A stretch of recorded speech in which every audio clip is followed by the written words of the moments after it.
மாண்புமிகு உறுப்பினர் மனோஜ். மாண்புமிகு பேரவைத் தலைவர் அவர்களே, தென்காசி மாவட்டத்தில் உள்ள தென்காசி திருநெல்வேலி சாலையில் உள்ள பாவூர் சத்திரத்தில் உள்ள மேம்பாலம் மற்றும் அந்த சாலையில் உள்ள பாலங்கள் அந்த பணிகள் நடைபெற்றிருக்கின்ற காரணத்தினால் தொடர்ந்து அங்கே போக்குவரத்து நெருக்கடி ஏற்பட்டுக் கொண்டிருக்கின்ற இந்த சூழ்நிலையில் முக்கியமான பிரச்சனை அங்கே தென்காசி திருநெல்வேலி சாலையில் சுங்கச்சாவடி ஒன்று என்னுடைய ஆலங்குளம் தொகுதியில் உள்ள மாராந்தையில் அமைக்கப்பட உள்ளது.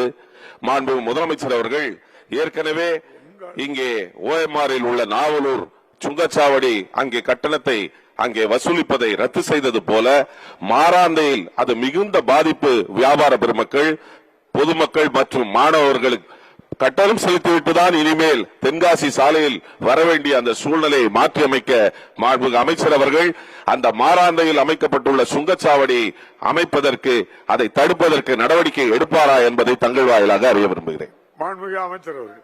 மாண்புமிகு பேரவைத் தலைவர்களே, இந்த தென்காசியிலிருந்து திருநெல்வேலி சாலை என்பது 46 கிலோமீட்டர் கொண்டது. 431 கோடி ரூபாய் மதிப்பீட்டில் 4 வழிச்சாலையாக பணிகள் உலக வங்கி உதவியுடன் அது நடைபெற்றுக் கொண்டிருக்கிறது. நம்முடைய சட்டப்பேரவை உறுப்பினர்கள் மாண்புமிகு முதலமைச்சர் அவர்கள் சென்னையில் ஓஎம்ஆரில் இருக்கிற 4 சுங்கச்சாவடியை அகற்றியிருக்க அதை போல இதை அகற்ற வேண்டும் என்று அவர் குறிப்பிடுகிறார். ஓஎம்ஆரை பொறுத்தளவுக்கு மாநில நிதியிலிருந்து நேரடியாக அந்த சுங்கச்சாவடிகள் இருந்த காரணத்தினால் முதலமைச்சர் அவர்கள் அந்த மாநில நிதி வழங்கப்பட்ட காரணத்தினால் அதை ரத்து செய்யலாம் என்று குறிப்பிட்டார்கள். ஆனால் அந்த 431 கோடி ரூபாய் என்பது உலக வங்கியினுடைய உதவியோடு அந்த 4 வழிச்சாலை போட்டிருக்கிறோம். அது இன்னும் சொல்ல போனால் நீங்க ஆட்சியில் இருக்கிற பொழுதுதான் அந்த உலக வங்கியில ஒப்பந்தம் போடுகிற பொழுது கடனை கொடுங்க, நாங்க திரும்பவும் சுங்கச்சாவடி போட்டு கட்டிடுறோம் அப்படின்னு ஏற்கனவே இருந்த ஆட்சியில் தான் நீங்கள் தான் அந்த ஒப்பந்தத்தை போட்டு கையெழுத்தெல்லாம் போட்டிருக்கிறீங்க. அதனால உலக வங்கி கூட நாங்க பேசிதான் முடிவெடுக்க முடியும். ஏன்னா உலக வங்கி தான் கடன் கொடுத்திருக்கிறாங்க. நீங்க போட்ட ஒப்பந்தம் நாங்க வசூல் பண்ணி டோல்கேட் போட்டு வசூல் பண்ணி கொடுக்கறன்ற அந்த கண்டிஷன் அவங்களுக்கு கடன் கொடுத்திருக்கிறாங்க.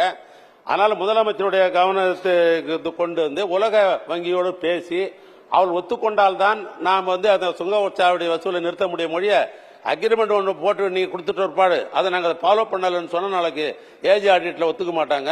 நீங்க எப்படி நீங்க மாநில நிதியிலிருந்து இப்படி ஒரு கண்டிஷன் போட்டு இப்படி மாநில நிதியிலிருந்து அப்படின்ற நிலைமை இருக்குது. இன்னைக்கு மாநில நிதி நிலைமைன்னு உங்களுக்கு நல்லா தெரியும். அதனால அது உலக வங்கியோட பேசி முடிவு செய்யப்படும்.